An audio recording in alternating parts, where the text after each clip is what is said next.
talk about danger on duty. A Florida deputy is ambushed by a man with a knife, and the whole thing was caught in camera. That's what you're looking at right here. Here are the moments you see the deputy rushing out of the car and then coming face to face with that man. Hey, buddy.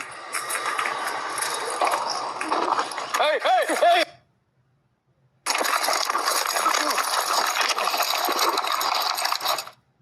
So the Marion County Sheriff's Office says that the man you just saw stabbed the deputy several times in the chest.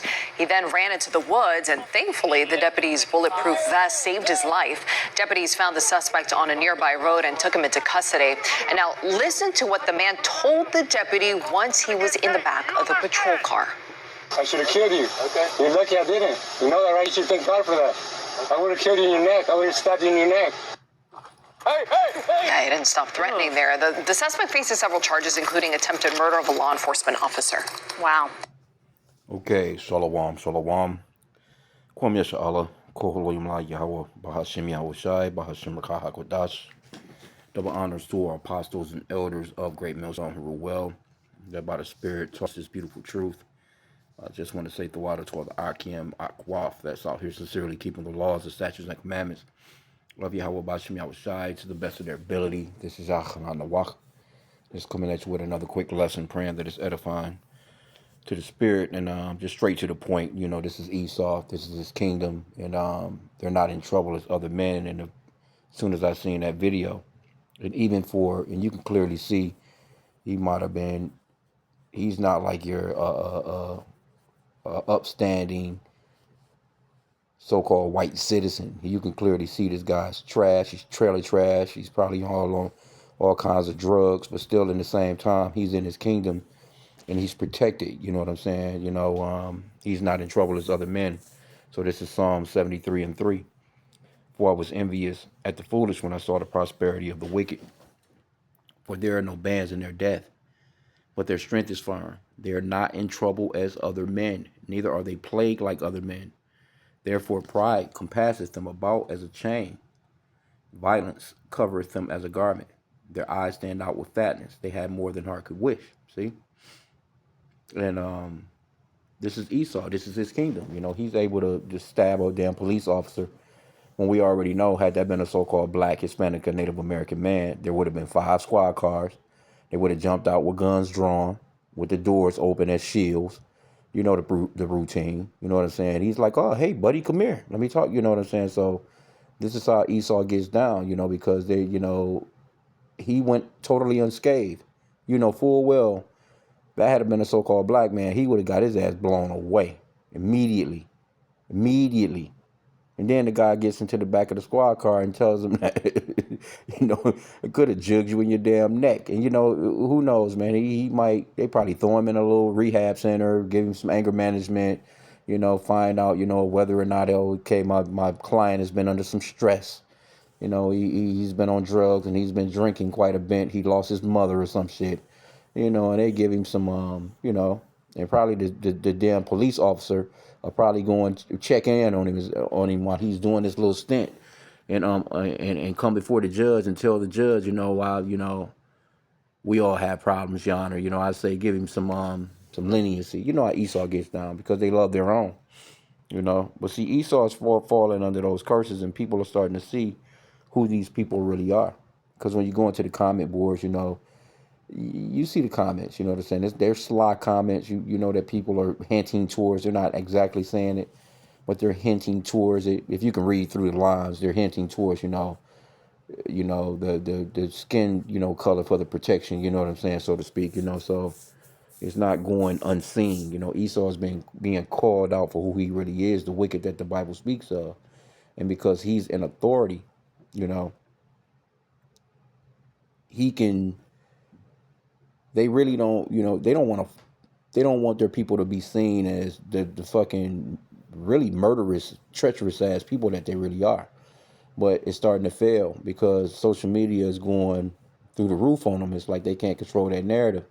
And it's the same with, I was just watching on the news yesterday and it was CNN. I was kind of surprised. It was showing a nun over in Israel, or a few nuns, or just Christians over there in Israel in general, and Israelis whipping their ass, Old ass white woman, you know what I'm saying? You know, she's got her little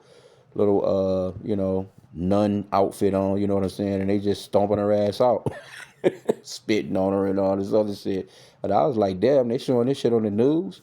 And then, you just had Benjamin Netanyahu on 60 Minutes, talking about how social media is the reason why Americans hate Israelis. Well, yeah, he might have a point there because the social media is exposing them. So people are seeing you through social media. It's not that, social media in a sense is just like, oh, we're just gonna gang up on these people because they're seeing your crimes. They're seeing how treacherous you are. They're seeing how parasitic you are. You know what I'm saying? But that's another lesson as well. But let's get New Testament. Just a quick little hit, man. I was up, earlier and was kind of having some little aches and pains. but hey, this show must go on, right? 2 Thessalonians 2:3.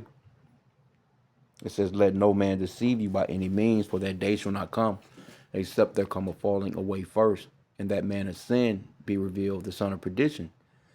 And that man of sin, the son of perdition, is Esau, Edom, the so-called white man. See, Esau became a nation of people. So when you look, sometimes you'll see the word man, or you'll see, just this single person, but that single person represents a nation. That's like when you see Jacob, or if you see Joseph, or you see Abraham, so to speak, that represents the nation in a lot of senses. This is talking about a nation of people. This is not talking about some red guy on the ground called the devil, or Lucifer. He's got the little spandex suit on, red spandex suit.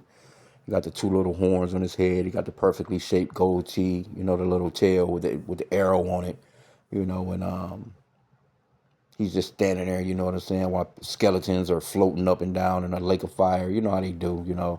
That's not biblical, man. This is going off into a nation of people, the man of lawlessness. Look at how lawless Esau is, man. This man is reckless as hell, man. I'm trying to think, what's that, where it talks about the trees? Is it Isaiah 14? Might not be. Yep, yeah, it is. Let me highlight this too. This man is reckless as fuck, man, in the planet. Let me see where to start at.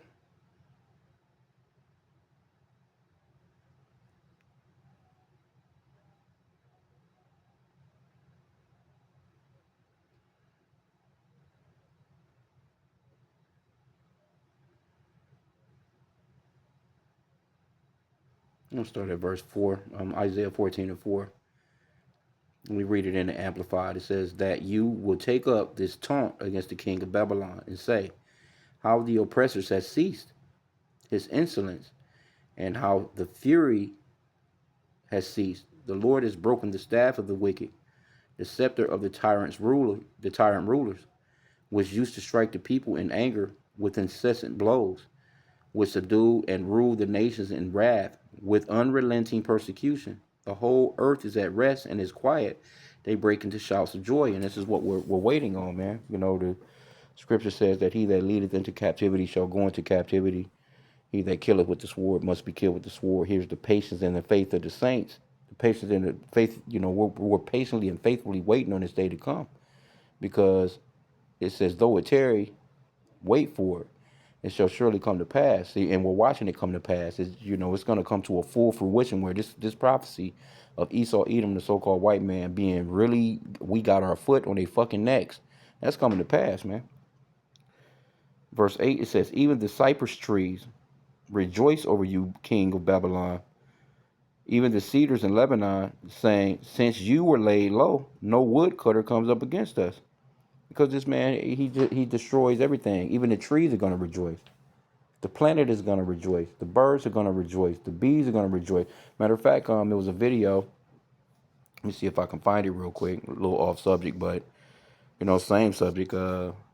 Remember, you had them bees over there, or hornets or whatever, attacking, Israel. Now you had bees that swarm at the White House. They ain't even had to put it all the way in. You had a swarm of damn bees over here at the White House, terrorizing their asses yesterday. And these are omens, man.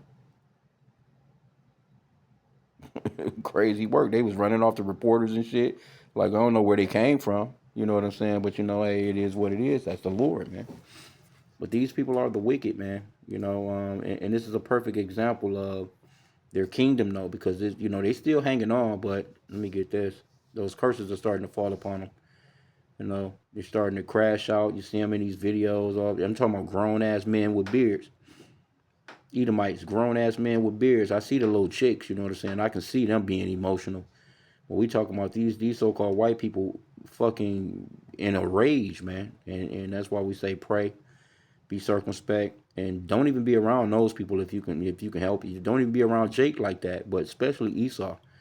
The scripture says stay away from the man that has the power to kill. Because when they act like that, they can flip a switch immediately, man. The next thing you know, shit, they gunning down 30, 40 people. As Deuteronomy 30:7. It says, and the Lord thy God will put all these curses upon thine enemies and on them that hate thee, which persecuted thee. See? And this is what's happening. We're starting to witness Esau go through what we went through. Right? Because, Esau has always been wicked. They've always been wicked, but generally, they it's not like they're not violent. They've always been violent towards law enforcement. It's just that they don't get the punishment that Jake get. But that covering is gone. Shameful spewing. Let's see if I can get that. Yeah, they used to be able to, just move about in the earth, under the just move in the earth all quietly and invisible. But now people are starting to point them out like, yeah, y'all the wicked, man. Habakkuk 2:16, thou art filled with shameful glory. Drink thou also, and let thy foreskin be uncovered.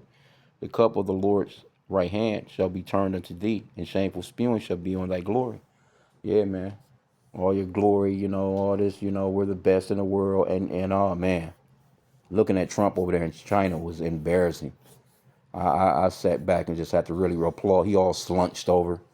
Everybody all sitting up straight, you know what I'm saying, with confidence. He slunched all over, looking like a kid in the principal office that's in fucking trouble, about to get expelled. His parents are on the way. He was just looking stupid as hell, man. Didn't get nothing accomplished. This man telling you to your, just pretty much he's getting chastised over there, man. So, you Esau, you Babylonians, you Egyptians, man, y'all about to get what's coming to you. So I'm gonna end out there. I don't want to keep this long. It was just something that I seen. This dude clearly should have been gunned the fuck down, but guess what? Let me see. He came out unscathed, just like they had that I think a 4-year anniversary in New York yesterday of that Buffalo shooting. That white guy that went out there and done that reconnaissance at the supermarket. You know what I'm saying? He was gunning down Big Mama and them. He gunned down Grandmama and them, Granddaddy and them. And guess what? They helped him right off into that squad car with no marks on him. No marks on that guy. You ain't heard nothing about him no more neither. He's talking about white. What is it? These white people feel like they being replaced. When he was a young so-called white man, all he had to do was just go fuck about 10 or 12, white chicks, get them all pregnant at a time. Just go ahead and just, you got all these young ass so-called white dudes out here talking about they're being replaced, and you're dying off quicker than you're being born. Why not just go have sex with these young little white girls, man, and get them pregnant? Bring forth y'all little race back if you can. But we know that the Lord is, dwindling their race, man. The scripture talks about how they're greatly despised, that they're small among the heathen, right? So they're trying, though. They're trying to come, and that's the reason why they're going to come down with such great wrath, because it's their last resort. They don't have no choice. They've run out of options. They don't have any more cards, you know what I'm saying, to play, so to speak. So they can't do nothing but, just come down on you so-called blacks, Hispanics, and Native Americans. It's really about you, even though you don't have anything. We're the least people on the planet that's I mean, as far as spiritual, yeah, we're their problem. As far as spirituality, as far as in the spirit, yeah, we're the problem. We're the main problem to these Edomites. But physically, we don't have no physical might, you know what I'm saying, for them to be coming at us like how they be coming at us. But they can't help themselves, man. Anyway, but hey, again, you got to be careful. You want to watch out for Edomites. Edomites like this, Lakia. I think I lost it anyway. It don't matter. We played the video. I mean, you could probably pull it up if you want to, but yeah, man, don't be around these people if you don't have to be. That scripture that says, "Get thee home without delay." Be the first, go ahead and get what you have to get done and get on back home. Don't be hanging out with these fucking Edomites. Fuck them football games, some basketball games, all that, and hanging out downtown. And now is not the time for that shit. Because these people they're violent, man. They can, especially when they have numbers on you. So with that, I pray that the lesson was edifying. Kwame Shala on the Bubble Ball.